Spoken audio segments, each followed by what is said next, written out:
start with chapter 4, that is structure of atom. अब इसके ना हम थोड़े MCQs एक बार देख लेते हैं, what type of MCQs you might have in your exam. तो फर्स्ट पार्ट में हमें दिया हो which of the following correctly represent the electronic distribution in the Mg atom.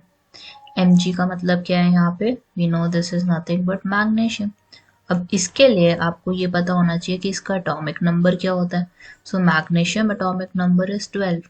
and how you would split it into KLM shell. K में तो at most we can have 2 electrons, L में 8 आ जाएंगे. तो अगर 2 और 8 यहाँ पे आ गए हैं मतलब 10 कंप्लीट हो गए. अब 10 को आप 12 में से माइनस करोगे तो you would get 2. इसका मतलब क्या है? You would have 2, 8, 2 as the electronic distribution of magnesium. तो हमारे पास ऑप्शन क्या आ जाएगा यहाँ पे? It could be B in this case. ठीक है. सेकेंड पार्ट में दे आर सेइंग कि Rutherford alpha particle scattering experiment is there and it resulted into discovery of. इससे क्या एक्सपेरिमेंट से डिस्कवरी किस चीज की हुई थी? सो बेसिकली हमें पता है कि रदरफोर्ड अल्फा पार्टिकल ने स्कैटर करने की कोशिश की थी गोल्ड एटम्स को, राइट? और गोल्ड एटम्स हमारे कहाँ पे प्रेजेंट थे? दे वर इन द सेंटर में सबसे ज्यादा उसको क्या नजर आया था? मास नजर आया था. और उसका नाम उसने क्या रख दिया था? He named it as nucleus in the atom. उसने ट्राई किया था कि सेंटर से भी मेरे अल्फा पार्टिकल स्कैटर हो जाए, लेकिन they were not able to. वो तो डिफ्लेक्ट बैक ही हो जा रही थी हमारी सारे के सारे अल्फा पार्टिकल सेंटर में से. तो उसको कुछ समझ आया कि सेंटर में कुछ ना कुछ ऐसी चीज है जिससे कि डिफ्लेक्शन हो रहा है. So it was because of the nucleus of the atom. अब थर्ड सिचुएशन में हमें क्या दिया हुआ है? They are saying number of electrons in an atom X is 15. एक ऐसा हमारे पास एलिमेंट है, उसके पास कितने इलेक्ट्रॉन्स हैं? 15 electrons are there and number of neutrons are 16. अब हमें पता है कि अगर हमें सिंबल को रिप्रेजेंट करवाना है तो we would have symbol in between. और ऊपर क्या आ जाएगा हमारे पास?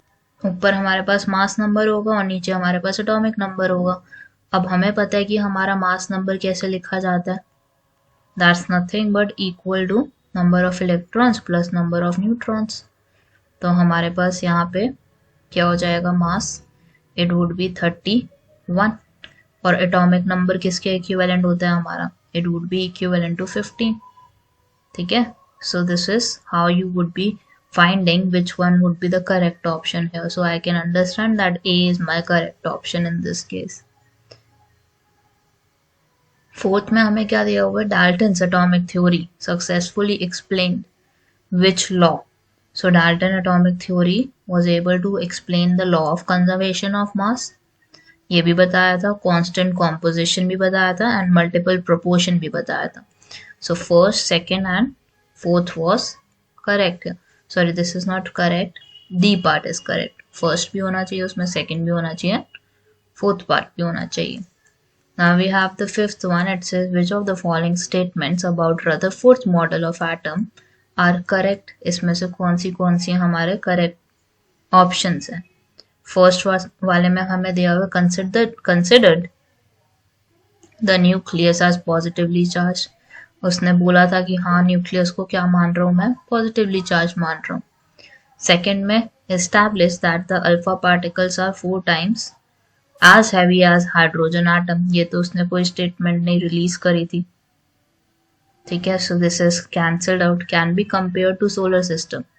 यस, उसने इसको क्या कंपेयर किया था? He compared it with the solar system कि इलेक्ट्रॉन्स रिवॉल्व कर रहे हैं सेम एज सोलर सिस्टम. जैसे सोलर सिस्टम में हमारे सन के अराउंड प्लैनेट्स रिवॉल्व करते हैं, उसने भी बताया था कि कुछ इलेक्ट्रॉन्स हैं जो रिवॉल्व कर रहे हैं साइडवेज न्यूक्लियस के.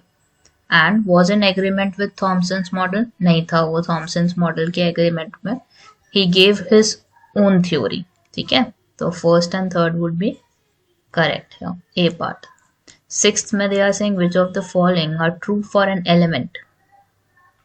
एक एलिमेंट के लिए क्या ट्रू है इस सिचुएशन में? अब यहाँ पे हमें दिया हुआ एटॉमिक नंबर पहले वाले में is equal to number of protons plus number of electrons. This is not true. Second में हमें बोला हुआ है mass number. Yes, mass number is equal to number of protons plus number of neutron. अगर आपने मास नंबर निकालना है तो आपको प्रोटॉन और न्यूट्रॉन को ऐड करना पढ़ेगा।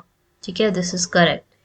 थर्ड वाले में हमारे पास क्या दिया हुआ है, atomic mass is equal to number of protons is equal to number of neutrons.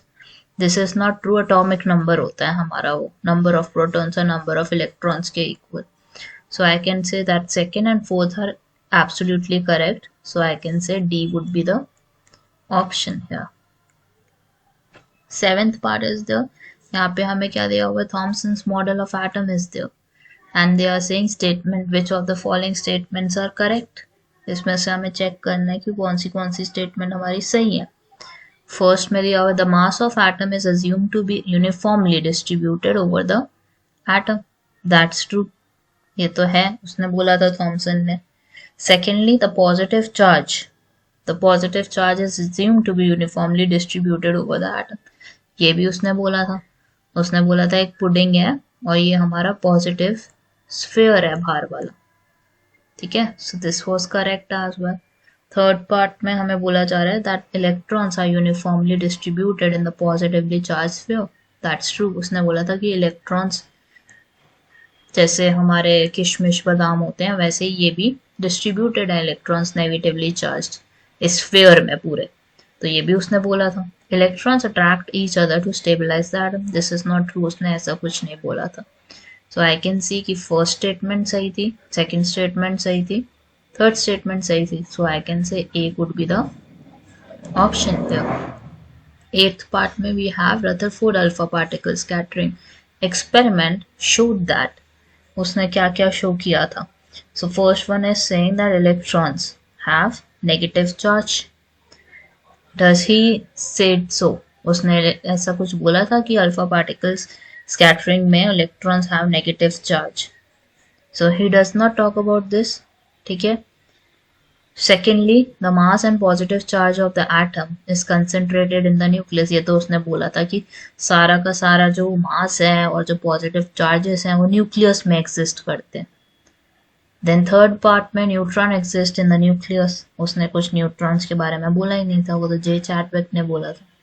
Fourth one, most of the space in atom is empty. हाँ, उसने ये बोली थी बात कि ज़्यादातर जो स्पेस है एटम की वो एम्प्टी है, जिसकी वजह से उसके जो अल्फा पार्टिकल्स थे वो क्या कर रहे थे, विदाउट स्कैटरिंग आगे बढ़े जा रहे थे। बस एक ऐसी प्लेस थी न्यूक्लियस जहां से डिफ्लेक्शन हो रहा था, वो वापस आए जा रहे थे।